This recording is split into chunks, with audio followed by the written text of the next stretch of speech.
Right, చక్కగా పాపను బట్టి ప్రభుని మహింపరచుదాం. 119 సంకీర్తన కంఠస్థంగా మొత్తం వాక్యం చెప్పినట్టే చెప్పేసింది. వాక్యం ఎంతసేపు చెప్తాం, ప్రసంగం అంతసేపు మంచిది. ప్రభు నామానికి మహిమ కలుగును గాక. మంచిది. ప్రాముఖ్యమైన సమయంలో మన మధ్యలో దేవుని దాసులు దైవ సేవకులు శేఖర్ డానియల్ గారు ఉన్నారు. ప్రేమపూర్వకంగా చప్పట్లు కొడుతూ ఆమె ప్రైజ్ అమ్మ, అందరికీ వందనాలు. మన ప్రభు అయిన యేసుక్రీస్తు వారి యొక్క దివ్యమైన నామమును బట్టి దేవాది దేవునికి ఎంతో వందనస్తుండై ఉన్నాను. ఎందుకంటే మీ మందిరంలో ఇలాగ మాకు ఒక భాగ్యాన్ని ఇచ్చినందుకు వందనాలు. అమ్మగారికి వందనాలు, సేవకులు అలాగే విశ్వాసులైన మీకు వందనాలు. నేను ఎలాగ టైం తీసుకుంటే వెళ్ళిపోతూ ఉంటుందని ముందు వాచి పెట్టుకున్నాను. ఎదురా అంచేత 1 అవర్లో వాక్యం ముగిస్తాను. 1 అవర్లో. నిన్నటి దినమందు మనం ఏ వాక్యాన్ని విన్నాం? ఏ వాక్యాన్ని విన్నాం? అది చెప్పండి ఒకసారి అమ్మ. మత్తయి 6:26. ఓకే, అలాగే మత్తయి సువార్త 12:12లో కూడా ఉంటుంది. ఇంకా ఏ వాక్యాన్ని విన్నాం మనం నిన్నటి దినమందు? You are so special to God. దేవునికి నువ్వు చాలా ముఖ్యమైన వాడవు. అదొక్కటి మనసులో పెట్టుకోండి అబ్బా. నువ్వు దేవునికి చాలా విశేషమైన వాడవు. అది మాత్రం నేను ఆ వచనాన్ని చదివి చదివి చదివి ఒక్కొక్కసారి మోకాళ్ళు వేసి ప్రభు దగ్గర ఏడుస్తాను. ప్రభువా, ఎక్కడో ఉన్న మమ్మలను నువ్వు చాలా ముఖ్యులుగా, ప్రముఖులుగా, ఏది ప్రత్యేకమైన వారిగా చూడడం అనేది మాత్రం నేను చాలా ఆశ్చర్యపడుతూ ఉంటాను. సరే, ఇప్పుడు 2వ వాక్యానికి వెళదాం. ఈ వాక్యం ఏమిటి అని అంటే కీర్తన 45:17 వచనాన్ని ఒక్కసారి మనం చదువుదాం. కీర్తన ఏమండి 45వ కీర్తన చూడండి ఒక్కసారి. 17వ వచనాన్ని ఏమని చదువుతున్నాం మనం అక్కడ? తరములన్నిటిను ఏమండి? తరములన్నిటిలో నీ నామము జ్ఞాపకం ఉండునట్లు. ఎలాగండి? మళ్ళీ చూడండి అమ్మ, మళ్ళీ ఒకసారి చదవండి అదే వచనాన్ని. తరములన్నిటిలో నీ నామము జ్ఞాపకం ఉండునట్లు నేను చేస్తాను. కావున జనములు సర్వకాలము నీకు కృతజ్ఞతాస్తుతులు చెల్లించుదురు. సరే, ఈ వచనాన్ని కొంచెం ఒకసారి ఎందుకైనా మంచిది అందరూ ఒకసారి చదువుదామా? ఏమని రాశాడు ఒకసారి అందరూ చదివి చూడండి ఎలా ఉంటుంది అక్కడ. ఎంత ప్రత్యేకం ఉందంటే, తరములన్నిటినూ నీ నామము జ్ఞాపకముండునట్లు నేను చేయుదును. ఒకటి. రెండవదిగా, కావున జనములు ఏంటట? సర్వకాలము ఏం చేయాలి? నీకు కృతజ్ఞతాస్తుతులు చెల్లిస్తారు. ఇది ఏంటి అని ఆలోచన చేస్తే గనుక చాలా ప్రత్యేకమైన ఒక సవాలుగా ఆయన తీసుకున్నటువంటి ఒక నిర్ణయం. దావీదు భక్తుడు చాలా చాలా తెలివైనడు, చాలా చాలా భక్తి గలవాడు, చాలా చాలా. అదే మీరు ఇప్పుడు 119వ కీర్తన 98, 99, 100వ వచనం, ఆ 3 వచనాల వరకు మీరు చదివితే చాలు. భలే రాశాడు దావీదు గారు. చిన్నోడైతే అనుకోకండి, చాలా చాలా తెలివైన వాడు. వృద్ధుల కంటే, సేవకుల కంటే ఇలాగా చాలా వచనాలు ఉంటాయి. ఇంకా దేవదూతల వంటి జ్ఞానము గలవాడు. ఇట్లా కూడా దావీదు గారి గురించి వ్రాసి ఉంటుంది.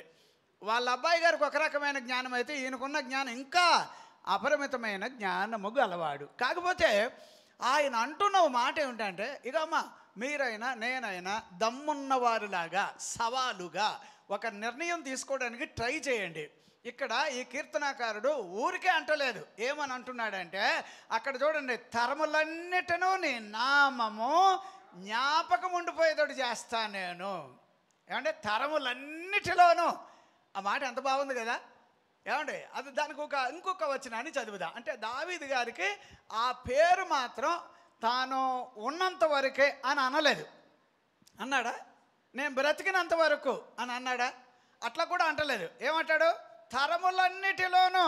తరం అంటే ఎంతో నాకు తెలియదు కానీ ఎన్ని తరాలు ఉంటాయో అన్ని తరాలలోనూ, ఎప్పటికీ ఎప్పటికీ ఇంకెప్పటికీ ఇంకా ఎప్పటికైనా కూడా తరములు ఆ పేరు జ్ఞాపకంగా ఉండడానికి ఈ తరములో నేను చేస్తా పని అంటున్నాడు. అర్థమైందా? ఇప్పుడు నేనున్నాను, ఈ కాలం ఎంత ఉంటుందో నాకు తెలియదు. ఏమండి నేను పోయే కాలం దగ్గరికి వచ్చింది, అప్పుడు నేను వెళ్ళిపోయిన తర్వాత అప్పుడు నేను ఈ మాట అంటే కుదురుతుందా? అప్పుడు ఈ మాట అంటే కుదురుతుందా? నేను బతుకుండగానే చెప్పాలిగా.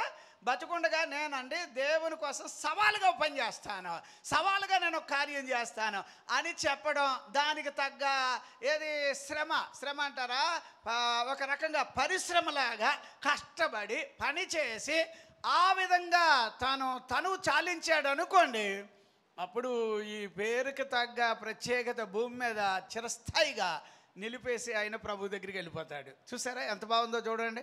అంటే ఇప్పుడు మీరు నేను ఉన్నాం, మనందరం ఎక్కువ శాతం ఏంటంటే ప్రభు మాకు ఏదైనా ఇస్తాడేమో అని మన మందిరానికి వస్తాం. ప్రభు మనకు ఏదైనా ఇస్తాడేమో, లేదా మమ్మల్ని పట్టించుకుంటాడేమో, లేదా మమ్మల్ని కాపాడుతాడేమో. నేను అంటాను కాపాడకపోని అబ్బా, ఆయన పట్టించుకోకపోని అబ్బా. అదేంటి అలా చెప్తారేంటండి వాక్యం అని అనుకోకండి. షడ్రకు మేషకు అబేద్నెగోలు ఏమన్నారు? ఏమండి మీరు చదివితే కనుక 3వ అధ్యాయం 15 దగ్గర నుంచి వెళితే కనుక మా దేవుడు మమ్మల్ని రక్షించడానికి ఆయన సమర్థుడే, అలా కాపాడపోయినా పర్వాలే అని వాళ్ళు దర్జాగా అందులోకి వెళ్ళిపోయారండి బాబు. అందులోకి వెళ్ళిపోతే ఇది దేవుడు నవ్వుకుంటూ ఇదేట్రా అంతలాగా పోటీ వేసేసారు వాళ్ళ మధ్యలో. ఆగండి నేను వస్తున్నానని చెప్పి గబగబా ఆయన వెళ్ళాడు లోపలికి, ముందెళ్ళాడు. ఎందుకంటే వీళ్ళని విసిరేటప్పుడు పట్టుకోవాలి కదా, అందుకని ముందెళ్ళి అక్కడ ఉన్నాడు. అక్కడ ఏమనబ్బా నానైతే ఒక మాట చెప్తున్నాను, ఈ వచనంలో 45-17 వచనంలో తరములన్నిటను నీ నామము జ్ఞాపకం ఉండిపోయేటట్టుగా నేను ఆ పని చేస్తాను దేవా అని అంటున్నాడు.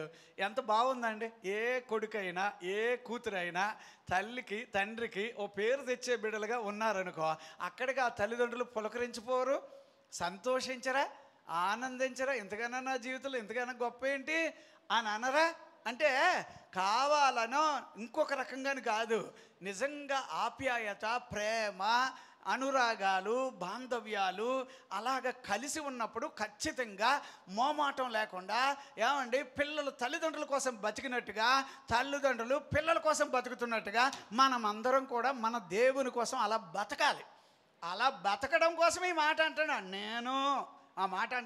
నేను నీ కొరకు చూసుకో ప్రభువా, సవాలుగా చెప్తున్నా చూసుకో ప్రభువా. రాబోయే కాలంలో నేను చేయబోయే పని ఏంటో తెలుసా? ఇక వచ్చే కాలంలో చిరస్థాయిగా భూమి మీద నీ పేరు అలాగా ఉండిపోయేటట్టుగా నేను చేస్తా. అది అంటాడు తరతరములలో. దేవునికి స్తోత్రం, హల్లెలూయా. సరే ఇంకొక వచనాన్ని చదువుదాం. 102వ కీర్తన 12వ వచనం ఒకసారి చూస్తారమ్మా. అక్కడ ఒక మాట ఎలా ఉంటుందంటే అది కూడా చాలా చక్కటి మాట. ఇది కూడా దావీదు గారు చెప్పిన మాట. యెహోవా నీవు నిత్యము సింహాసనాసీనుడవు, నీ నామస్మరణ తరతరములుండును. ఎన్ని తరాలమ్మా? చెప్పండి అబ్బా, గట్టిగా చెప్పండి అబ్బా, మళ్ళీ చెప్పండి అబ్బా. తరతరాలంటే ఏంటంటారు? మనతో కాదు, మన తర్వాత కాలంలో కూడా, వాళ్ళతో కాదు, వాళ్ళ తర్వాత కాలంలో కూడా. అదే బైబిల్లో ఉన్న పెద్ద సత్యం. చాలామంది ఈ వాక్యాన్ని బహుశా నేను అనుకుంటాను, ఈయన పని చేశాడు కదా, అబ్రహాం గారి కాలంలో దేవుడు చాలా అన్ని కార్యాలు అబ్రహాం జీవితంలో చేసేసినప్పుడు ఆయన 24:1 చదువుతాం ఆదికాండంలో, అబ్రహామును దేవుడు అన్ని విధాలుగా అన్ని రకాలుగా అతనిని ఆశీర్వదించెను అని రాశాడు. అంటే ఏంటంటారు? ఏ విషయంలోనైనా కొరత అంటూ లేకుండా, ఏ విషయంలోనైనా లోటు ఒకటి చేసేసి ఏదో విషయంలో గమనుండవయ్యా ఇంకా చాలే కానీ నేను చేసిన గడికి అదే ఎక్కువ అని అనలేదట. అన్ని విషయాలలో, అన్ని రంగాలలో, అన్ని స్థాయిలలో అబ్రహాముని దేవుడు గొప్పవాడిగా చేసేసాడు. చేస్తే అబ్రహాం ఏం చేశాడంటే, అమ్మో ఇలాంటి దేవుడిని నా తరములో మర్చిపోయేటట్టయితే ఎలాగా, నా కాలంలో నేను బాగానే ఆరాధన చేశాను, నా పిల్లలు ఎలాగ ఎడితే ఆడవని అట్లా అనుకోలేదట. మీరు 18వ అధ్యాయం చదువుతారా? 18-19 వచనాలు చదివితే అబ్రహాముని గురించి దేవుడు మాట సెలవిస్తున్నాడు. చదవండి ఆదికాండం. Praise Lord. ఒకసారి చూడండి అమ్మా, ఆదికాండం 18వ వచనం దగ్గర నుంచి చదువుతారా? ఏమని రాశాడు అక్కడ? అబ్రహాము నిశ్చయముగా బలము గల గొప్ప జనమగును అవుతాడు అతని మూలముగా అండి భూమిలోని సమస్త సమస్త జనములు ఆశీర్వదించబడును. ఎట్లనగా యెహోవా అబ్రహామును గురించి చెప్పినది అతనికి కలుగు చేయనట్లు తన తరువాత అతడట తన తరువాత తన పిల్లలను తన ఇంటి వారును నీతి న్యాయమును జరిగించుచు యెహోవా మార్గమును గైకొనడానికి అతడు వారికి ఆజ్ఞాపించినట్లు. Praise the lord.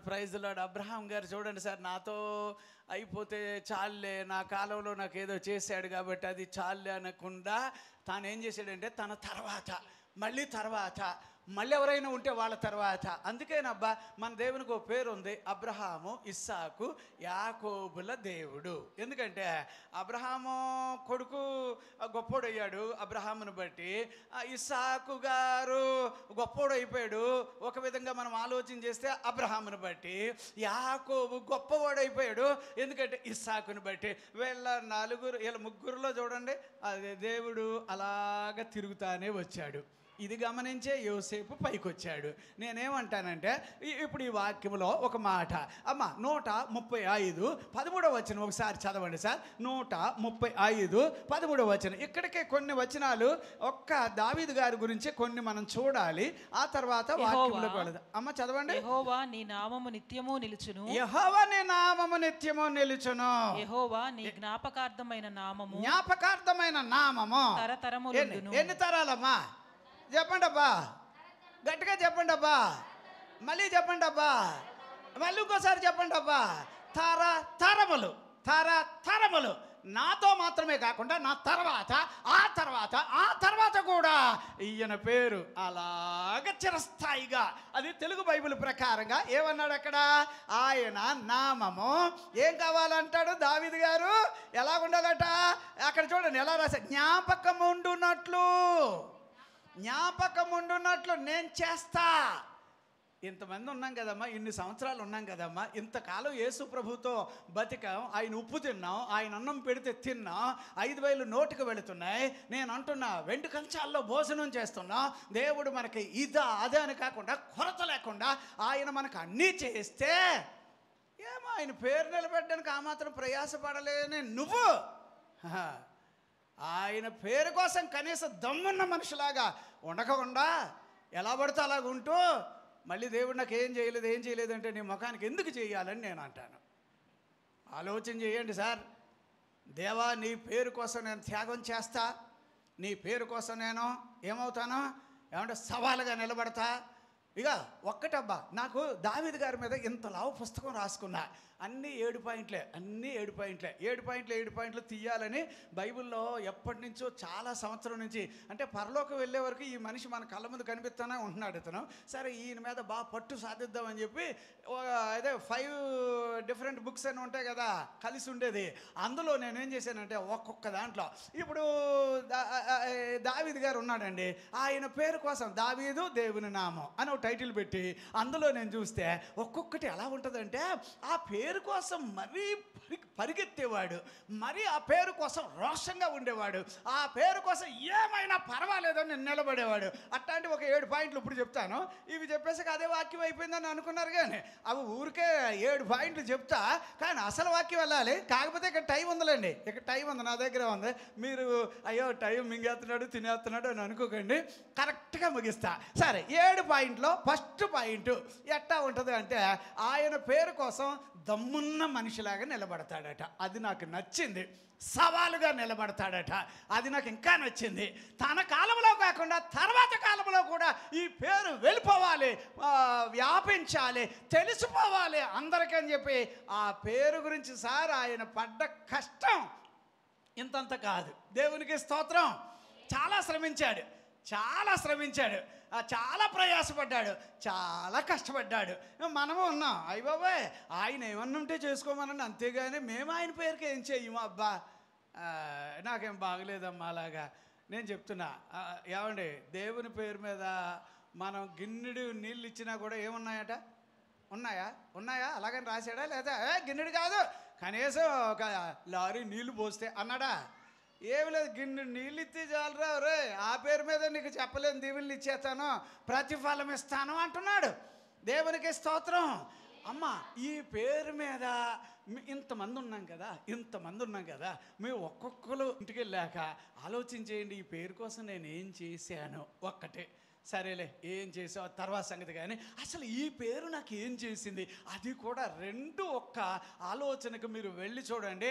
ఖచ్చితంగా ఏదైనా ఈ పేరు కోసం మీరు రుణపడితే కనుక అది తీర్చుకునే మనిషిగా మనం మారిపోతాం. దేవునికి స్తోత్రం, హల్లెలూయా.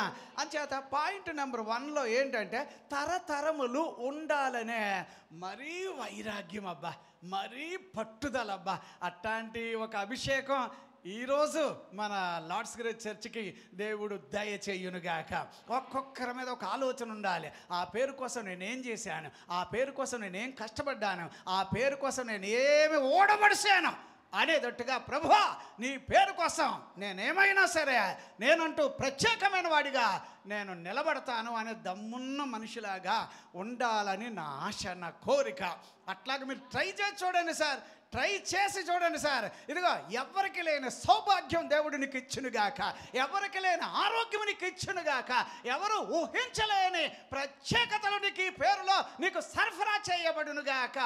అందుచేత పాయింట్ నెంబర్ 1 ఏంటంటే తరతరములు నీ పేరు చిరస్థాయిగా అలాగ లిఖితమైపోవాలి. ప్రతి వాడికి అర్థమయ్యేటట్టుగా నేను ట్రై చేస్తా, నేను కష్టపడతా, నేను పని పూనుకుంటా అని అన్నాడు. సరే, రెండో పాయింట్కి వెళదాం. రెండో పాయింట్ ఏంటంటే బైబిల్ వాక్యాల్లో 118వ కీర్తన, అందులో మీరు 12వ వచనం, 10వ వచనం, 11వ వచనం ఇక్కడ ఏమని అంటాడంటే, మీరు ఎవరైనా ఒక్క మాట చదువుతారమ్మా. అందులో 3 వచనాలు ఉన్నాయి కదా, 12 ఉంది, 10 ఉంది, 16 ఉంది. చదవండి.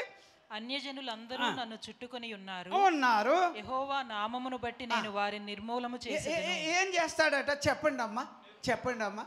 నేను ఆయన పేరు మీద చెప్పాలి. యేసయ్య పేరు మీద మీకంటూ ఒక అసైన్మెంట్ అనుకోండి. అసైన్మెంట్ అంటే తెలుసా?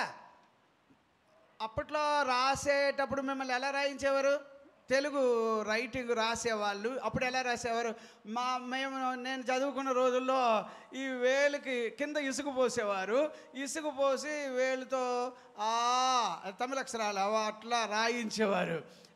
ఫస్ట్ భలే సరదాగా ఉంటుంది, భలే ఉంది కదా, పంచదారలకు కనిపిస్తుంది ఇసుక కదా, ఎంత బాగున్నట్టో రాసేవాళ్ళం. తర్వాత ఈ రోజు అయితే ఎందుకని రేపు మాత్రం చెయ్యి అక్కడ పెడితే ఒట్టు, వేలు అక్కడ పెడితే ఒట్టు. ఎందుకంటే అది రాసేటప్పటికి తెలిసేది ఆ బాధ.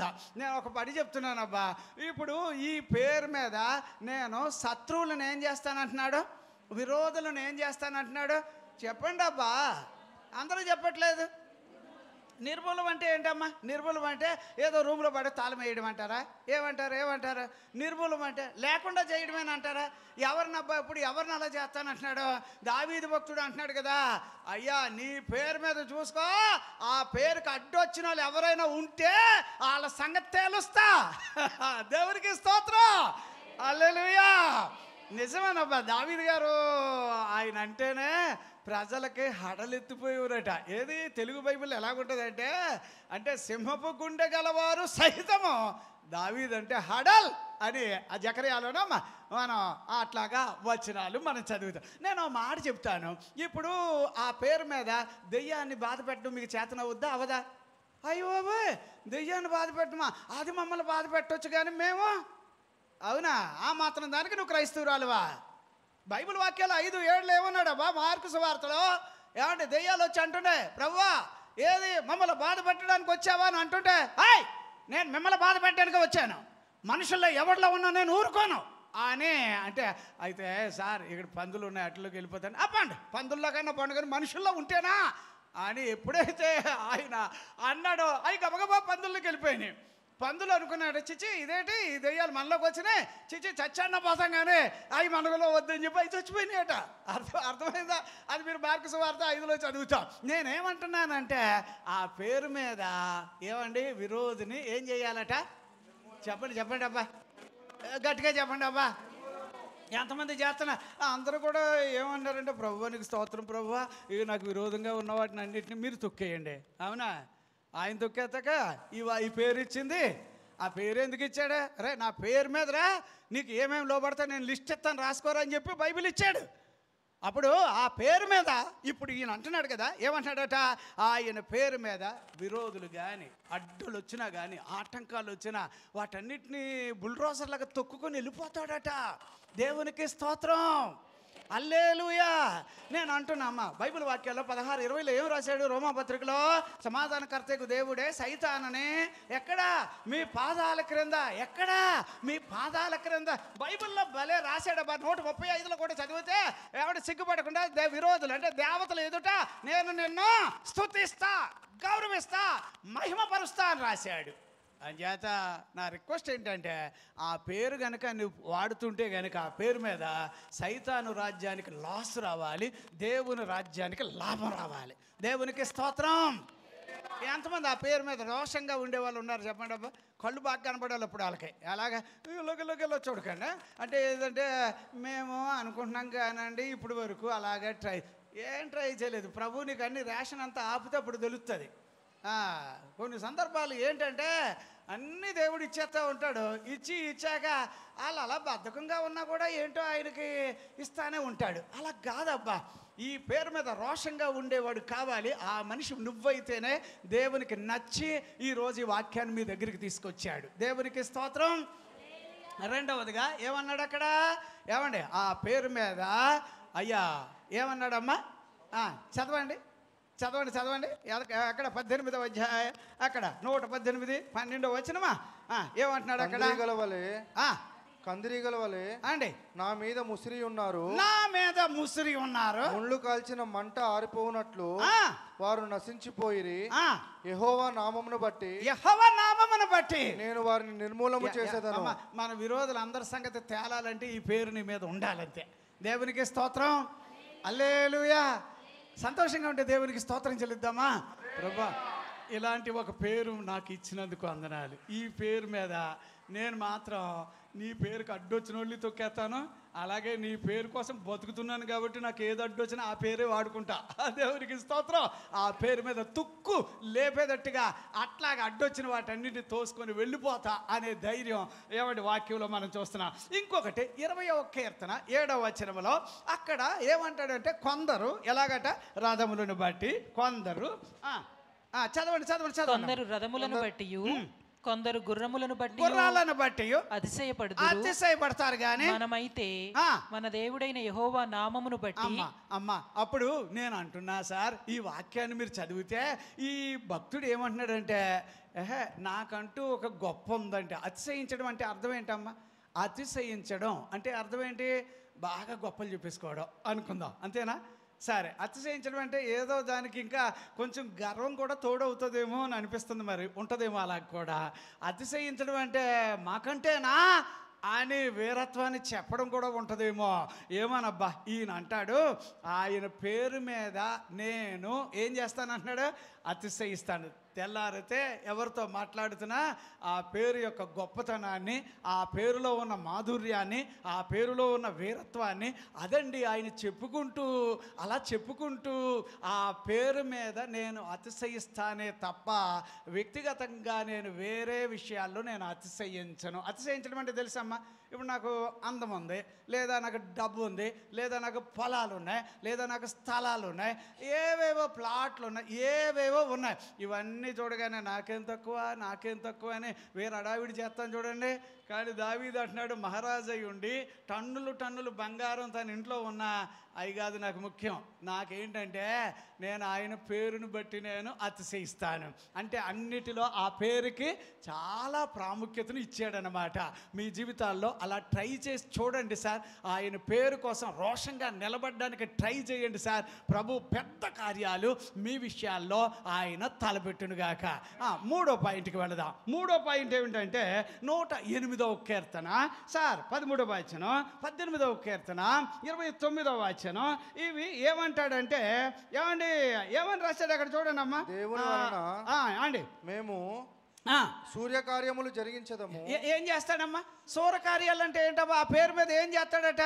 ఆ 2 రిఫరెన్స్ కొంచెం దగ్గర పెట్టుకుంటే, నేను నీ పేరు మీద మామూలు కార్యాలు చెయ్యను. ఏ కార్యాలు చేస్తాడట? చెప్పండి అబ్బా. ఏ కార్యాలమ్మా? సూర్యకార్యాలు అంటే అర్థం ఏంటి? కార్యాలన్నిట్లో పెద్ద కార్యం అనుకోండి అబ్బా.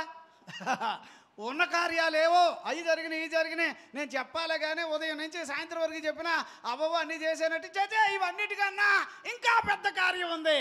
అది ఆయన అంటున్నాడు సూరకార్యం. దేవునికి స్తోత్రం. యేసై పేరు మీద ఏమంటాడట ఆయన దావీదు భక్తుడు, నేను సూరకార్యములు చేస్తాను. మీకు ఉదాహరణ చెబుతా. అట్లాగా ఎలా సూరకార్యం అంటే ఒక చిన్న పాయింట్, అది 17వ అధ్యాయం 45 1వ సమూయేలు గ్రంథంలో చదువుతాం అనుకో. ఆయన ఏమన్నాడంటే, ఇదిగా నువ్వు ఎలా వచ్చావు నువ్వు నా మీదకి, కత్తే ఈటే ఇంకేమన్నాడమ్మా ఒకసారి చదవండి అమ్మ ఒకసారి అమ్మా. దావీదు నీవు కత్తియు ఈటయు కత్తే ఈటే బల్లెమును ఈ అట్టుకొని ఇంకా పెద్ద కవచం వేసుకొని ఇంకా పెద్ద ఎదరో డాలు, అదేదో డాలు అలాగా డాలు అది గొడుగులాగా ఉంటుంది అన్నమాట. ఈడొక వేస్ట్ గాడు అయితే ఈడు ముందు ఇంకొకటి ఉంటాడు, మా సార్ మీదకి వచ్చావా అని ఎట్లాగెట్లా అంటున్నాడు. అయితే రే ఈ డాలు వేసుకొని వచ్చావు, పెద్ద పెద్ద మనుషుల్ని వేసుకొచ్చా, వెనకాల వేల మందిని వేసుకొని వచ్చా, ఎంతమందిని వేసుకొచ్చా, కత్తెట్టుకొని వచ్చా, బళ్ళు పట్టుకొని వచ్చా, ఈటట్టుకొని వచ్చా, రే ఇవన్నీ నువ్వు పట్టుకొని వచ్చా, కానీ నేనైతే ఆయన పేరొట్టుకొని వచ్చాను. దేవునికి స్తోత్రం. ఏం పట్టుకొని వచ్చాడట, ఏ పట్టుకొని వచ్చాడట, నేనైతే ఏంటి నువ్వు దూషించుచున్న జీవము కలిగిన ఏది యెహోవా పేరు మీద నేను వస్తున్నా నీ మీద కానీ అనగానే నా మీదకి వచ్చేస్తావా అంటే నీ దగ్గర ఏమి లేవు కదా. అరే నాకు ఏం అక్కర్లేదురా, నాకు బల్యం కన్నా శక్తి కలిగింది ఆయన నామం, ఈట కన్నా శక్తి కలిగింది ఆయన నామం.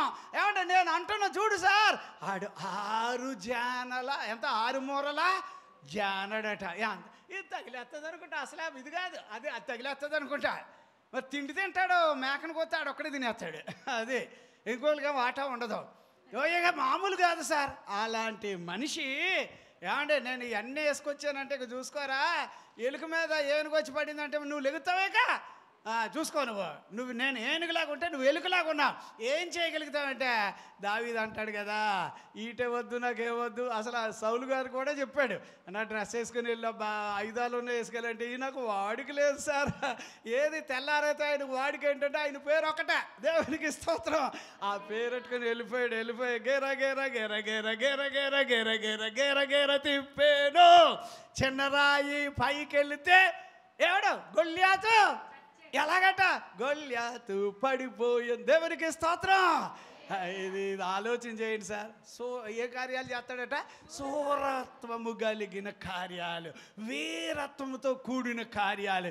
నేను అంటాను, ఎప్పుడైనా మీరు ఈ పేరు ఇలా గట్టిగా వాడారా నేను అంటున్నా, వాడలేదు అని నేను అంటలే. మనం ప్రార్థన చేసేటప్పుడు ఈ పేరే పట్టుకొని ప్రార్థన చేస్తాం, తినేటప్పుడు ఇదే ప్రార్థన చేస్తాం, పడుకునేటప్పుడు ఇదే పేరు, బాగానే ఉంటాయి. కానీ ఇవన్నీ ఒక రేంజ్ ఏమో, కానీ వీటికన్నా రోషంగా నిలబడగలిగిన ఒక విషయం ఏంటంటే ఆయన పేరు మీద నువ్వేం చేయాలట, సూర కార్యాలు. ఇప్పుడు దావీదు గారు ఏమేం చేశాడు, ఒకటి ఆ పేరు మీద ఆయన తరతరాలు ఉండేటట్టు చేశాడు, 2 ఆ పేరు మీద విరోధులు ఏమంటే సంగతి తేల్చేశాడు, 3 ఆ పేరు మీద ఏం చేశాడట, అతిశయించాడు. అంతేనమ్మా, ఆ పేరే తనకి ఏంద్రా నీ గొప్పతనం అంటే ఆ పేరు చూపించేవాడట.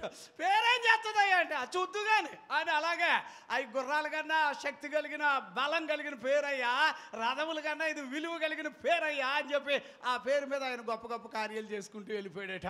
4వది బైబిల్ వాక్యాల్లో సూర కార్యములు చేసేవాడట. ఎవరి పేరు మీద, ఎవరి పేరు మీద అంటే ఒక్క మనిషి ఆ పేరుని ఇన్ని రకాలుగా వాడుకున్నాడు. ఇప్పుడు నేను వాక్యానికి వెళ్ళాలి కదా, దానికోసం ఇవి చెప్తున్నా, అంతేగాని ఇది వాక్యం అనుకున్నారు. కానీ ఒక ఇంట్రడక్షన్ పాయింట్స్ అంతే, అసలు పాయింట్స్లోకి వెళ్ళాలి కదా, దానికోసం ఇంకో వచనం చెప్తాను. 22వ కీర్తన 22వ వచనంలో ఏం రాశాడంటే, ఆ పేరు మీదట చూడండి అమ్మ ఒకసారి, ఎందుకైనా మంచిది, దానికి హెబ్రీయులకు నామమును నా సహోదరులకు అండి ప్రచురపరిచెదను, ప్రచురం చేస్తాను, సమాజ మధ్యమున నిన్ను స్తుతించదను, స్తుతిస్తాను. యెహోవా యందు భయభక్తులు గలవారులారా. అయ్యా థ్యాంక్స్ అండి. హెబ్రీయులకు రాసిన పత్రిక 2వ అధ్యాయం, అంటే ఈ 2 రెఫరెన్స్ అక్కడ అలా కలిసి ఉన్నాయి. 2వ అధ్యాయం 11, 12 వచనంలో ఆ పేరు కోసం నేను నా తోటి వారికి, నా సహోదరులకి, నాకు తెలిసిన వాళ్ళకి నేను చెబుతాను చెబుతాను అన్నాడు. పోను అక్కడితో ఉన్నాడంటే అలాగ అనకుండా ఆయన ఏమన్నాడో తెలుసా? ఆ పేరు కోసం నేను పాటలు పాడతాను అన్నాడు. ఏప్రిల్కి రాసిన పత్రికలో అదే చదువుతాం. అప్పుడు మీరు చూడండి అమ్మా, ఇప్పుడు మేము బైబిల్ కాలేజ్ చదివేటప్పుడు వాక్యం కంఠత వాక్యాలు ఉంటాయి. ఒక ఆయన ఉండేవాడు మాకు, ఆయన పాపం ఆయన మా ప్రాణాలు విసిగించాడు. ఒక్కోసారి మాకు ఇష్టం లేని వ్యక్తి ఎవరంటే ఆయన ఇలాగే చూపించేవాళ్ళు. ఇష్టాగోష్ఠి మీటింగ్ ఉంటాయి, అందులో మేము ఇదో ఈ మనిషి మాకు నచ్చలేదు అనేవాళ్ళం. పాపం ఆయన అలాగా అయినా కూడా ముఖం చిన్నబుచ్చుకోకుండా ఓకే నెవర్ మైండ్ అని అనేవాడు అట్లాగా. కానీ ఆయన అంటే మాకు నచ్చేది కాదు. ఎందుకు నచ్చదంటే ఏ రాత్రిగాడైనా కూడా వచ్చి హలో హలో బ్రదర్ బ్రదర్ అని లేపేవాడు. లేపితే ఒక్కోసారి తుల్లుమని లేచేవాళ్ళు. లేవగానే జాన్ చాప్టర్ 3:16 అని అనేవాడు. అంటే ఆయన చూడండి, మనం నిద్రలో లేవగానే ఇప్పుడు 3:16 చెప్పరా అనేవాడు. చెప్పరా అంటే ఒకసారి ఇలాగే ఆయన అందరూ తిట్టుకుంటున్నాం. కానీ ఏమండే మాకు చెప్పకపోతే ఆయన నవ్వుతూ ఇంత స్లిప్ మడత పెట్టి ఇచ్చేవాడు చేతిలో. Keep it in your hand అనేవాడు. ఆయన వెళ్ళాక తెరిచి చదివితే ఈరోజు డామెట్రీకి నువ్వు రావద్దు, ఈరోజు బ్రేక్ఫాస్ట్ లేదు, ఈ లిస్టులు ఉండేవి. ఓరు నాయన ఈడెవడరా బాబు అనుకునేవాళ్ళం, తిట్టుకునేవాళ్ళం, బాధపడేవాళ్ళం. కాకపోతేనండి ఆయన ఎలాంటి వాడంటే ఇలాగ అందరినీ అప్పుడప్పుడు లేపుతాడు, పిచ్చి వచ్చినట్టుగా లేపుతూ అడుగుతాడు.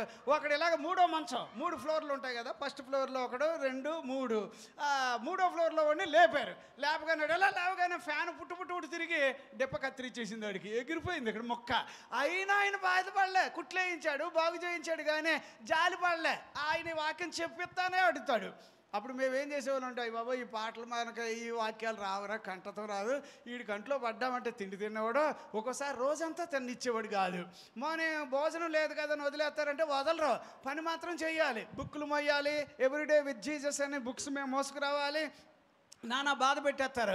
అప్పుడు అనుకునేవాళ్ళం అలా కాదని చెప్పి అప్పుడు ఈ కంటత రాక మేమే సొంతంగా పాటల రూపంలో పాడేసుకునేవాళ్ళం. పాటల రూపంలో అంటే అలాగా ఒక ఉదాహరణ, ఒకరినొకడు ప్రేమించుట విషయములో తప్ప మరి ఏమి ఎవరికి అచ్చి ఉండరాదు పొరుగు. అది ఎక్కడ జెండా పాటల్లో అది. ఆ రాగంలో చచ్చినట్టు కంటతా చేసి అమ్మాయి బతుకు. ఆయనకేమో ఇది అర్థమయ్యేది కాదు, చెప్పాడా లేదా అంతే, చెప్పేసాం అన్నందుని ఇచ్చేవారు. కానీ ఆ రోజుల్లో ఆయన అలాగే ఏడిపించాడు. కానీ ఈ రోజుల్లో మాకు తెలుస్తుంది, దేవా ఎంత మంచి మనిషిని నువ్వు తెచ్చి మాకు నేర్పించావు. ఆయన ఒకసారి ఓకే నేను నచ్చను, నాకు ఎలాగైనా నాకు ఎక్కడిచ్చిన 2 years అయిపోయింది, నేను వెళుతున్నాను అని అప్పుడు కళ్ళంట నీళ్లు పెట్టుకొని ఏడిసాడండి. మిమ్మల్ని బాధ పెడితే సారీ, కానీ జీవితంలో ఎప్పుడైనా మంచి సేవకులు అవ్వాలంటే కంటత వాక్యాలు రావాలి అన్నాడు. ఆయన నేను ఇక్కడికి రావడానికి ఇక్కడ సంస్థ నాకేం పైసలు ఇవ్వలే, నా కారు అమ్ముకున్నాను, నా ఇల్లు అమ్ముకొని నేను ఇక్కడ ఖర్చు పెట్టాను, మిమ్మల్ని తయారు చేశాను, ఓకే నేను మళ్ళీ వెళ్ళి అక్కడ జాబ్ చేసుకొని ఏదో బతుకుతాను అన్నాడు. అప్పుడు ఏడుపు వచ్చింది, దేవా ఇంకెప్పుడు ఇలాగా ఇంకొకరిని అనకూడదు అనిపించింది. నేను ఒక్కటి అంటున్నాను అమ్మా, ఆయన నామం కోసమట దావీదు గారు ఏమంటున్నాడమ్మా, పాటలు పాడతాడట. చెప్పండి అమ్మా, మీరు ఇప్పుడు ఎవరైనా పాటలు పాడతాయా? ఎవరి కోసం పాడాలి? ఎవరి కోసం పాడాలి అంటే ఇప్పుడు ఈయన అంటున్నాడు, నీ పేరు నేను ప్రజలందరికీ, నా సహోదరులకి, వాళ్ళకి వీళ్ళకి నేను ప్రచురం చేస్తానన్నాడు. ఇప్పుడు దావీదు గారి వల్ల ఆయన పేరు భూమి మీద చిరస్థాయిగా ఉండిపోయిందా లేదా? ఏమన్నా జ్ఞాపకార్థంగా ఉండిపోయిందా లేదా? తరతరములలో ఉండిపోయేటట్టుగా ఎన్ని పాటలు రాశాడో మీరు కీర్తనలోకి వెళ్ళి చదవండి అబ్బా. 1వ కీర్తన దగ్గర నుంచి ఎక్కువ పాటలు తనే రాశాడు. దేవునికి స్తోత్రం, దేవునికి స్తోత్రం, దేవునికి స్తోత్రం. పాటలు పాడితే దేవునికి మహిమ కలిగేటట్టుగా పాడదాం. అలాగా కంటతా వచ్చేసేయాలి వాక్యాలు. అర్థమైందండి? మీకు అర్థమవుతుందా? సీరియస్గా నా మీద ఏమనుకోకండి. ఎందుకంటే ఇప్పట్లో చాలామంది పాటలు పాడతారు. ఆ పాటలు ఏంటంటే వాళ్ళ ఆవిడ గారికి ఆయనకి గొడవ వస్తే అప్పుడు పాట రాస్తాడు, అది పాటట. చిచి ఇట్లాంటి పాటలు కాదు. పాటలు పాడితే కనుక ఎలా ఉండాలంటే ఈ ప్రభు మహిమ పరచబడాలి, ఈయన పేరు ప్రసిద్ధి అవ్వాలి, ఈయన గురించి త్యాగం చేసేటట్టుగా మంచి దమ్మున్నవాడిలాగా పాటలు పాడాడు, మ్యూజిక్ వాయించాడు. ఏమంటే ఆయన పాటలు పాడుతూ ఉంటేనంటే దెయ్యాలు, సౌలు గారికి పట్టిన దెయ్యాలు ఏమైనాయి అబ్బా? మీరు నీతిమంతుల ఇళ్ళల్లో ఏముండాలి? ఎలా చూస్తున్నారో చూడండి. ఒక్క ఆవిడ చెప్తుంది రక్షణ గురించిన మాట అంట. రక్షణ గురించిన సునాదం వినపడాలి. దేవునికి స్తోత్రం, హల్లెలూయా. హల్లెలూయా. సరే, ఇంకో పాయింట్. అబ్బో, ఇది టైం వెళ్ళిపోతుంది అయ్యా, దేవునికి స్తోత్రం. ఓకే, ఇంకొక పాయింట్ చూద్దాం. ఏమంటే 116వ కీర్తన 13వ వచనంలో దావీదు ఏ చిన్న అవసరం వచ్చినా ఆ పేరు మీద ప్రార్థన చేసేవాడట. అంటే ఇప్పుడు ఆయన పేరు బాగా వాడుకున్నాడా లేదా? ఆ పేరు భూమి మీద ఉండిపోవాలనే నిర్ణయించుకున్నాడా లేదా? మహారాజై ఉండి, రాజుల్లోనే ఒక రాజులాగా ఉండి, గొప్ప రాజుగా ఉండి, అన్నీ కలిగి ఉండి తను కూడా ప్రార్థన చేశాడంటే ఏమని ప్రార్థన చేశాడో ఆలోచన చేయండి సార్. మీరు ఒకసారి ఆలోచించినప్పుడు మన ప్రార్థనలు ఎలా ఉంటాయంటే ఒక రకం, ఇవి ఇంకో రకం. నేను వేరే దేశాల్లో చూశాను, వాళ్ళు ప్రార్థన చేస్తే వాళ్ళ పేదరికం తెలియదు, వాళ్ళ కష్టాలు తెలియదు, వాళ్ళకి బాధలు తెలియదు, అప్పుడు వాళ్ళ ప్రార్థనలు వేరే ఉన్నాయి. కానీ మనకు ప్రార్థనలు వేరే ఉంటాయి. కానీ దావీదు గారు రాజరికంగా ఆయన ప్రార్థన చేశాడంటే అది అన్నిటికన్నా విలువైన ప్రార్థన. దేవునికి స్తోత్రం. హల్లెలూయా, హల్లెలూయా. అమ్మ, మీరు ఏదైనా సరేనమ్మా ఆయన పేరు మీద ప్రార్థన చేయడం నేర్చుకోవాలి. ప్రార్థన అంటే ఏమీ లేదండి, ఆయనతో మాట్లాడడమే. ప్రార్థన అంటే ఇంకోటి ఏదో అనుకోకండి అమ్మా, తనతో చెప్పుకోవడం అంతే. నీ స్నేహితుడితో నువ్వు మాట్లాడినట్టుగా ఆయనతో నువ్వు మాట్లాడడం. దేవునికి స్తోత్రం. ఇంకొక వచనాన్ని నేను చెప్తానబ్బా, ఇది చాలా ఇంపార్టెంట్గా మనం చూడాల్సిన విషయము. దేవునికి స్తోత్రం. 34వ కీర్తన, ఏమండి 34వ కీర్తన 3వ వచనం చదువుతారా? అలాగే 76వ కీర్తన 1వ వచనం కూడా చదివితే ఆ పేరుని నాతో కూడి యెహోవాను గణపరచుడి. గణపరచండి. మనము ఏకముగా కూడి ఆయన నామమును గొప్ప చేయదు. ఏం చేద్దాం అమ్మా? ఈ పేరును ఏం చేయాలి? ఇప్పుడు మనం, మీరైనా నేనైనా ఈ పేరు నిన్న మాకు 2000 కాదు 1999లో ఇమ్మి జార్జ్ బాబు మేము అక్కడెక్కడో ఇల్లందో ఇంకా అవతల ఎక్కడో బయ్యారం అనుకుంటున్నాను, ఆ ఏరియాలో మేము మీటింగ్కి వెళ్ళాం. ఎప్పుడో ఎన్నో సంవత్సరాల క్రితం. అక్కడ వీళ్ళు పాడుతూ ఉన్నారు. వీళ్ళు పాటలు పాడుతూ ఉంటే నేను ఆ రోజు ఆ వాక్యాలకి అన్నిటికీ నేను రెడీ అవుతున్నాను వీళ్ళకి అప్పచెప్పా. ఆయన కరెంటు పోయింది. కరెంటు పోయిన పబ్లిక్ ఇసుకెత్తే రాలనంత మంది వచ్చారబ్బా. అప్పుడు ఏం చేశానంటే నేను అన్నాను, అబ్బాయి మీరు పాటలు పాడాలన్నా. వీళ్ళు ఏం చేశారో తెలుసా? పాటలు పాడుతున్నారు. పాటలు పాడుతూ ఉంటే ఏమంటే కరెంటు పోయింది. కరెంటు పోతే ఇప్పుడు మైకులు లేవు. ఎట్లాగా? అంతలో పాస్టర్ గారు ఏం చేశాడంటే, కుమార్ గారు అనుకుంటా, గబగబా జీపో కారో ఉంది, అది మూతలేపి దానికి కనెక్షన్ ఇచ్చాడు. ఏదో మైక్కి సంబంధంగా ఇచ్చాడు. అది చూసుకో మైక్ సౌండ్ లాగా పెద్దగా అది సౌండ్ ఇచ్చింది మాకు. ఇక చూడు సార్, ఆ పాట పాడుతున్నప్పుడు 5 గంటల సేపు ఇలా పాటలు పాడారు. అప్పుడు యేసు శక్తి గొప్ప శక్తి, యేసు శక్తి గొప్ప శక్తి, ఆ పాట వీళ్ళు పాడారు.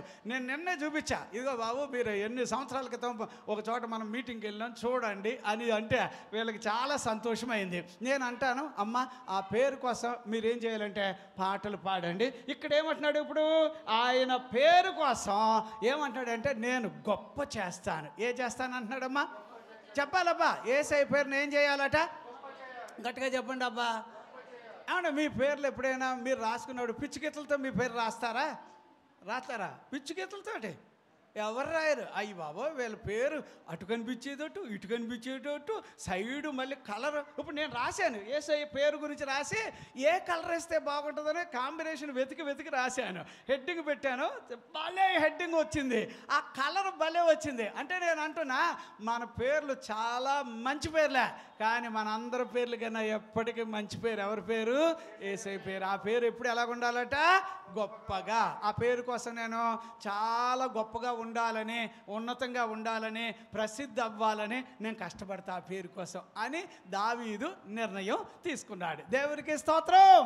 హల్లెలూయా. ఇప్పుడు మీలో కూడానమ్మా, చిన్నోలో పెద్దోలో ఆలోచన చేయండి. యేసయ్య నీ పేరుని నేను గొప్పగా చెయ్యాలని ఉంది, చాలా గొప్పగా వివరించాలని ఉంది అనేసి మాటలు మీరు అంటూ ఉండండి. ప్రభు ఆ చిన్న మాటలు ఆయన పట్టించుకొని మిమ్మల్ని గొప్ప మనుషులుగా, ఎందుకంటే ఆ పేరు గొప్పది కనుక ఆ పేరు పట్టుకున్న వాళ్ళందరూ గొప్పలు అయిపోవాలి. దేవునికి స్తోత్రం, దేవునికి స్తోత్రం. ఇంకొకటి ఆఖరిగా చెప్తాను, ఇంకొక పాయింట్ మాత్రం ఇందులో. ఏమండి 119 ఇందాక మనం చెప్పుకున్నారు కదా, 132వ వచనంలో ఏమంటున్నాడంటే ఆ పేరుని నేను ప్రేమించుచున్నాను అన్నాడు. ఏమన్నాడు చెప్పండి అబ్బా, చెప్పండి. నామమును ప్రేమించు వారికి నీవు చేయదగునట్లు నా తట్టు తిరిగి. నేను మళ్ళీ చదువు సార్. నీ నామమును నీ నామం, ఆ పేరు రావట్లేదు గట్టిగా, ఇప్పుడు పేరు గురించే చెప్తున్నాను. నీ నామాన్ని ప్రేమించు వారికి నీవు చేయదగునట్లు నా తట్టు తిరిగి. అంటే ఇప్పుడు ఆ పేరును ఆయన ప్రేమించినట్ట ప్రేమించలేదా? ఎలాగుంది ఆ పేరు? ఇప్పుడు దావీదు భక్తుడు ఏమన్నాడంటే, ప్రభువా నేను నీ పేరును, అంటే ఆయన 7 రకాలుగా దేవుణ్ణి ప్రేమించాడు. అది 18వ కీర్తన 1లో చదువుతా, అలాగే ఎక్కడ 116 అమ్మా, అందులో 1వ వచనంలో కూడా చదువుతా, ప్రభువా నేను నిన్ను ప్రేమిస్తున్నాను ప్రభువా, ప్రభువా నేను నిన్ను ప్రేమిస్తున్నాను ప్రభువా అంటాడు. అవి బాగానే ఉన్నాయి. కానీ ఇక్కడ వచ్చేటప్పుడు ఏమన్నాడంటే, దేవా నీ పేరును ప్రేమించే వాళ్ళు ఉన్నారు చూసారా, అలా నేను ప్రేమించాను కాబట్టి అందులో ఉన్న ప్యాకేజ్ నాకు ఇవ్వాలి అంటున్నాడు. దేవునికి స్తోత్రం. అప్పుడు ఆ పేరుని ప్రేమించడం అంటే ఎలాగా? మెచ్చుకోవడం, ఇష్టపడడం, ఆ పేరు మీద రోషంగా బ్రతకడం. అలాగా దావీదు గారు అలాగా. ఇంకా సార్ నేను ఇప్పుడు 4-5 పాయింట్లు చెప్పాను, అమ్మయ్య ఇదే కాబోలు ప్రసంగం అనుకున్నారు, కానీ దీని బాబు లాంటి వర్తమానం ఇందులోనే ఉన్నాయి. ఆ పేరు కోసం ఆయన చేసిన త్యాగం ఎంతంత కాదు. ఆ పేరుని చిరస్థాయిగా తరతరాలలో ఏమండి భూమి మీద ఏమన్నా జ్ఞాపకార్థముగా ఉండిపోవాలని ప్రయాసపడిన దాంట్లో ఒక్క పాయింట్ ఏంటంటే, గొల్యాతు మీదకి వెళ్ళి యుద్ధానికి వెళ్ళాడు. దేవునికి స్తోత్రం. ఆ రోజు నుంచి ఆ పేరు ప్రజలందరికీ తెలిసిపోయింది. అమ్మ నేను ఒక మాట అంటాను, ఇప్పుడు కొంతమంది ఆ పేరు కీడు చేయాలని అనుకుంటారు కదా. ఏమనుకుంటారమ్మా? ఆ పేరుకి చెప్పండి అబ్బా, ఎక్కడ 22 అమ్మా చదవండి. అపోస్తల కార్యాలను మనం చదువుతాం. అక్కడ సౌలు గారు ఒక ఆయన ఉంటాడు కదా. సౌలు అంటే ఆయన పౌలు అయిపోయాడు కదా, పౌలు అయిపోయాడు. కానీ ఆ పేరుకి నేను ఎంత కీడు చేయాలనుకున్నానో అని అక్కడ అమ్మ 26:8 వచనం 9 వచనం ఒకసారి అలాగైనా సరే ఒకసారి చూడండి అమ్మా, ఏమని ఉంది అక్కడ? 26 నజరేయుడైన యేసు నామమునకు అండి విరోధముగా అనేక కార్యములు చేయవలెనని, ఆ పేరుకి విరోధంగా నేను ఎన్నో కార్యాలు చెయ్యాలని నేను అనుకున్నాను. కానీ ఇది ఎలా ఉందో చూడండి. ఆ పేరు కీడు చేయాలనుకున్న వాళ్ళని కూడా దేవుడు ఏం చేస్తాడో తెలుసా? చెయ్యిరా, ఎంత చేస్తావు చెయ్యిరా అంటాడు. చెయ్యి అంటాడు. అబ్బా ఆ షాపులు బంద్ చేశాడు, ఈ షాపులు బంద్ చేశాడు, అయ్య బాబా ఈడెవడోనట, అయ్య బాబా వాడెవడోనట. తీరా అంతా అయ్యాక సూర్యుని కంటే తేజస్సు కలిగిన దేవుడు ఆ పేరు కలిగిన ఆయన అక్కడికి వచ్చేసాడు. రాగానే సౌలుని పట్టుకొని, ఏ సౌలా నువ్వేళ నన్ను హింసిస్తున్నా అన్నాడు. నువ్వు ఎవడవు అన్నాడు. ఎవడవు అని అంటావురా నన్ను? 2 గుద్దులు గుద్దితే ఎలాగుంటుంది? ఏంటో మరి ఆయన నువ్వు హింసించుతున్నా యేసు ప్రభువుని అన్నాడు. అనగానే ఆయనకు అర్థమైపోయింది. తర్వాత ఇతనికి కళ్ళు కనబడకపోవడం, ఎవరో అవతల తీసుకెళ్ళారు. ఏ ఊరిలో కీడు చేయాలనుకున్నారో అక్కడ గుడ్డోని తీసుకెళ్ళారు. ఏమంటే అక్కడికి వెళ్ళాక ప్రార్థన చేసుకుంటా ఉన్నాడు. అప్పుడు ప్రభువుని అడిగాడు, ప్రభువా నన్ను ఏం చేయమంటారు ఇప్పుడు చెప్పండి అన్నాడు. నన్ను ఏం చేయమంటావని అంటావా? ఏం చేద్దామని అనుకున్నా చెప్పు నువ్వు. ఇంతవరకు ఏం చేద్దామంటే అదే మీ పేరు కీడు చేద్దామని అనుకున్నాను అని అన్నాడు అతను బాధ. అప్పుడు అన్నాడు, సరే ఇక మీదట నా పేరు మోసుకొని వెళ్ళు నువ్వు ఎక్కడికి వెళ్ళినా కూడా అన్నాడు. అది మీరు 9వ అధ్యాయం 15వ వచనం 16వ వచనం అపోస్తల కార్యాల్లో చదువుతా. అంటే మీకు చూడండి, ఇప్పుడు ఆ పేరు కీడు చేయాలనుకున్న వాళ్ళ చేత కూడా ఆయన పేరుని ఏం చేస్తాడో తెలుసా? ప్రసిద్ధి చేయించేస్తాడు. దేవునికి స్తోత్రం. చెప్పట్లేదు, అందరూ చెప్పట్లేదు అమ్మ. ఇప్పుడు ఆ పేరు కీడు చేయాలనుకున్న వాళ్ళు గ్యాంగ్ ఉంటారు కదా బయట. ఆ పేరు కీడు చేయాలంటే, అరే నువ్వు త్వరలో యేసు ప్రభు దగ్గరికి వచ్చేస్తావురా, అది మాత్రం మనసులో పెట్టుకో, గుర్తుపెట్టుకో. నువ్వు ఎవడవైతాయో కానీ ఆ పేరు కీడు చేసి అలాగ బచాయించిపోదామంటే కుదరదు. ప్రభు నిన్ను మార్చునుగాక. దేవునికి స్తోత్రం. హల్లెలూయా, హల్లెలూయా. సంతోషంగా చెప్పండి అబ్బా. మీకు ఇంకో మాట చెప్తాను. అంటే ఆ పేరు కీడు చేయాలి అనేది ఒక రకం. ఇంకొకడు ఉన్నాడు బైబిల్ గ్రంథంలో. నిర్గమాకాండానికి రండి అమ్మ. నిర్గమాకాండంలో ఒకడు ఉంటాడు, వాడు స్పెషలిస్ట్ అన్నమాట. 9వ అధ్యాయం 16వ వచనం చదువుతారా? నిర్గమాకాండం 9:16 వచనం. నా బలమును నీకు చూపునట్లును అమ్మా భూలోకమంతటా నా నామమును ప్రచురము చేయనట్లును ఇందుకే నేను నిన్ను నియమించి.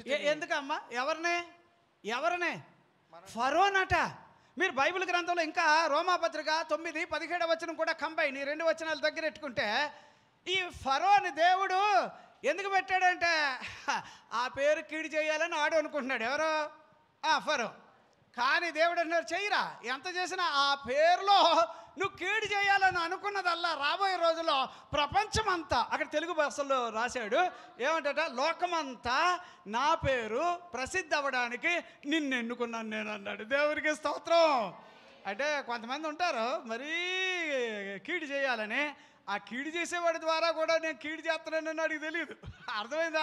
కీడు చేస్తున్నానని అనుకుంటాడు కానీ మేలు చేస్తున్నానని అనుకోడు. ఆ పేరు కోసం 24 గంటలు కష్టపడ్డ వాళ్ళల్లో దేవునికి విరోధంగా ఉన్న ఫరోను కూడా దేవుడు నిలబెట్టాడు. నేనేమంటానంటే ఎప్పుడు కూడా ఆ పేరుకి విరోధంగా మనం ఉండకూడదు. దేవునికి స్తోత్రం. హల్లెలూయా.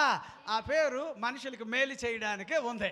సరే, ఇప్పుడు వాక్యం లోపలికి వెళదాం. టైం అయిపోయిందండి, అయిపోయిందా? సరే, ఇంకొక పాయింట్ చెప్పేసి క్లోజ్ చేస్తా. ఎందుకు అని అంటే టైం ప్రకారంగా మనం చూద్దాం, కొంచెం నేను కూడా అలవాటు అవుతుంది. బైబిల్ వాక్యాల్లో 33 ఏది నిర్గమకాండం, అక్కడ మీరు 17వ వచనం చదవాలి. అప్పుడు మోషే గారు అంటాడు, ప్రభువా నీ పేరు నాకు చెప్పండి అని అడిగాడు. ఏమన్నాడు? కాగా యెహోవా నీవు చెప్పిన మాట చొప్పున చేసేదను, నీ మీద నాకు కటాక్షము కలిగినది, నీ పేరును బట్టి నిన్ను ఎరుగుదునని మోషేతో చెప్పగా అతడు దయచేసి నీ మహిమను నాకు చూపించమనగా ఆయన నా మంచితనం అంతయు నీ ఎదుట కనపరిచేదను. సరే, ఇప్పుడు అది అర్థం ఏంటంటే మోషే గారు దేవుడిని అడుగుతున్నాడు, ప్రభువా నాకు నీ పేరు గురించి తెలియాలి, అదే తెలియాలి. అది అడిగాడు కానీ అక్కడ చెప్పినట్టు ఏం లేదు దేవుడు. కానీ 34 వచనంలో దేవుడు మోషేకి తన పేరు యొక్క గొప్పతనం ఏమిటో, ఆ పేరులో ఉన్న ప్రాధాన్యత ఏమిటో, ఆ పేరులో దాచబడిన ప్రత్యేకత ఏమిటో అలాగ క్షుణ్ణంగా చెప్పేశాడు. అప్పుడు మోషే ఏం చేశాడంటే భూమంతటిలో ఆ పేరు ప్రసిద్ధి అవ్వాలని మరీ అతిగా ప్రయాసపడినట్టుగా బైబిల్ గ్రంథంలో మోషే గారి గురించి మనం చూస్తాం. దేవునికి స్తోత్రం. అప్పుడు ఆయన పేరుని ప్రసిద్ధి చేశాను అని దావీదు అంటున్నాడు కదా. అట్లాగే ఎవరున్నారు? అపోస్తలుడైన పౌలు ఉన్నాడు. అలాగే ఎవరున్నారు? కఠినుడైనా కూడా ఫరోని దేవుడు ఎంచుకున్నాడు. అట్లానే ఇప్పుడు ఎవరున్నారంటే భూమిలో ఎప్పటికీ మర్చిపోలేని గొప్ప వ్యక్తి, అతను ఎవరు? మోషే గారు. ఆయన కూడా నీ పేరు నేను ఇతరులకి ప్రచురం చేస్తాను. అది మనం ద్వితీయోపదేశ కాండంలో మీరు 33 వచనంలో మనం ఈ వాక్య భాగాన్ని మనం చూస్తాం. ఇందులో మనకి ఈ వాక్యం బాగా కనిపిస్తుంది 10 నుంచి 13 వచనాల్లో. సరే, ఇప్పుడు ఇక్కడ ఆ పేరు గురించి మనం బాగా తెలుసుకోగలిగిన వారిగా మనము కావాలి. ఇందులో నుంచి ఒక పాయింట్ నేను చెప్తా, చూడండి సార్. ఇది ఎలా ఉంది అంటే యెషయా గ్రంథం 52 వచనం ఒకసారి చదువుతారా? యెషయా గ్రంథం 52 వచనం ఒక్కసారి. నా జనులు కావున ఇచ్చట నేనేమి చేయవలెను, ఇదే యెహోవా వాక్కు, నా జనులు నా నామము తెలుసుకుందురు, నా నామమును తెలుసుకుంటారు, నేనున్నానని చెప్పువాడను నేనే అని. సరే, ఇప్పుడు అమ్మా నా జనులు అనగానే మీరు నేను ఆయన పిల్లలమా కాదా? అవునా కాదా? యోహాను సువార్త 1:12 ఎందరైతే ఏమని రాశాడు అక్కడ? ఆయన అంగీకరించడం అని రాశాడా? ఏమని రాశాడు అక్కడ? చదవండి వచనాలు చదవండి. తన్ను ఎందరు అంగీకరించిరో వారికి అందరికి, అనగా తన నామమందు విశ్వాసం ఉంచిన వారికి. ఎందులోనమ్మా ఆయన పేరులో మనం అందరం ఆయన కొడుకులమయ్యాం, ఆయన కూతుర్లమయ్యాం అని రాశాడు అక్కడ. అందుచేత నేను చెప్పేది ఏంటంటే ఈ వాక్యాన్ని కొంచెం మనసులో పెట్టుకోండి అబ్బా. ఆ పేరును మనం ఏం చేయాలంటే తెలుసుకోవాలి. యేసయ్య పేరును మనం ఏం చేయాలి? చెప్పండి అబ్బా. దెయ్యం ఏమందో తెలుసా? నాకు పౌలు తెలుసు, యేసు ప్రభు తెలుసు అని అన్నదా లేదా? అపోస్తల కార్యాలకు వెళితే నాకు పౌలు తెలుసు, నాకు యేసు ప్రభు తెలుసు, మీరెవర్రా అని వాళ్ళని అక్కడి నుంచి పరుగులెట్టేటట్టుగా చేసిందట. అంటే ఆ పేరులో ఏముందో కసరత్తుగా తెలుసుకునే మనిషిగా నువ్వు నేను మారాలి. దేవునికి స్తోత్రం. అప్పుడు దీంట్లో ఎక్కడ మనం ఈ వచనం చదువుతారా? చూడండి ఒక్కసారి, ఎందుకైనా మంచిది. మీకు 6:9 ఏమని రాశాడంటే జ్ఞానము గలవాడు ఆయన నామమును ఏం చేస్తాడట? లక్ష్యం ఉంచుతాడు అని రాశాడు. ఎవరమ్మా? ఏమంటే జ్ఞానము గలవాడు ఏం చేస్తాడు? ఆయన నామాన్ని చెప్పాలి. ఆలకించుడి, యెహోవా పట్టణముకు ప్రకటన చేయుచున్నాడు. జ్ఞానము గలవాడు నీ నామమును లక్ష్య పెట్టెను. ఏం చేస్తాడమ్మా? ఆయన నామాన్ని లక్ష్య ఉంచడం అంటే అర్థం ఏంటమ్మా? ఆ పేరుకి విలువిస్తాడు, ఆ పేరుని తెలుసుకుంటాడు, ఆ పేరుని వివరిస్తాడు. ఆ పేరు చిరస్థాయిగా భూమి మీద ఉండిపోవాలి. ఏమండి? అందుకే కీర్తనాకారుడు 20:7 వచనంలో కొందరు గుర్రాలను బట్టి, కొందరు రథాలను బట్టి అతిశయిస్తారు, కానీ నేనైతే నీ పేరు మీద. ఇప్పుడు ఆయన పేరు ఎలాంటిదో ఏమండి? అయ్యయ్యో ఈ డొక్కుటయ్యో అలాగే వెళ్ళిపోతుంది. కానీ సరే, కానీ ఒక్క మాట, నెహెమ్యా గ్రంథం ఒక పాయింట్. నెహెమ్యా గ్రంథం 9వ అధ్యాయం ఎన్నమ్మా? 5వ వచనంలో సకల ఆశీర్వచనములకు స్తోత్ర రూపమగు నీ నామము ఏటట ఎలాంటిదమ్మా?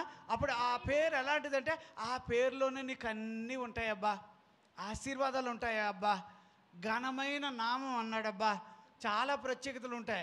మీకు చెప్తున్నా, ఎవరైనా మీలో ఇక్కడ ఉన్న వాళ్ళల్లో ప్రభువా నీ పేరు గురించి నేను ఇంకా తెలుసుకోవాలి అని అనుకుంటే, ఒకసారి మనోహ అడిగాడు. అదేనమ్మా 13వ అధ్యాయంలో మనము న్యాయాధిపతులు 13వ అధ్యాయం అక్కడ 18వ వచనంలో మీ పేరు మాకు ఒకసారి చెప్పరా అని అంటే, నా పేరు అడుగుతావేంటి నువ్వు అని వెంటనే ఆయన ఏం చేశాడంటే, నా పేరు చెప్పసఖ్యము కానిది అన్నాడు. ఎట్లాంటిది అంటే అందులో ఆ పేరు రహస్యం ఉంది, ఆ పేరులో సీక్రెట్స్ ఉన్నాయి.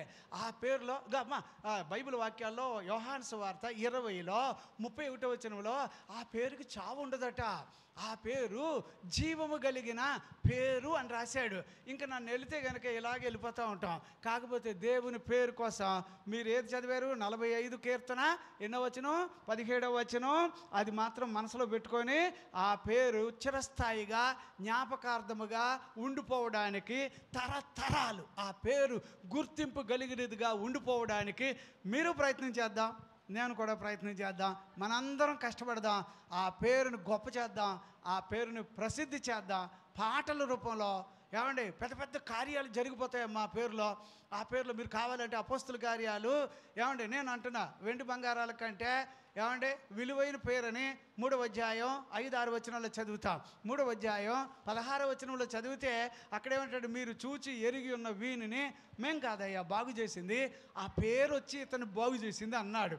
మీరు బైబిల్లో ఇలాగే వెళితే కనుక అబ్బో ఆ పేరు ఏమండి అన్యజనులు ధరించుకుంటారట. ఏమండి ఇంకా వచనాలు ఉన్నాయబ్బా. ఆ పేరు కోసం నువ్వే మాత్రం కష్టపడితే ఏమిటో అది ఆయన దగ్గర జ్ఞాపకార్థ గ్రంథం ఉంటుంది, మలాకీ గ్రంథం 3:16లో.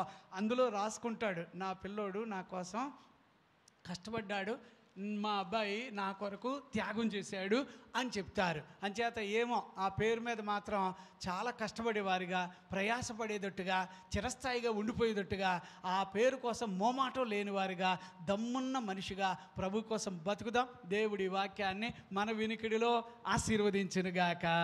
ఆమేన్. Praise the lord. ప్రార్థన చేసుకుందాం. దేవునికి మహిమ కలుగునుగాక. హల్లెలూయా, హల్లెలూయా.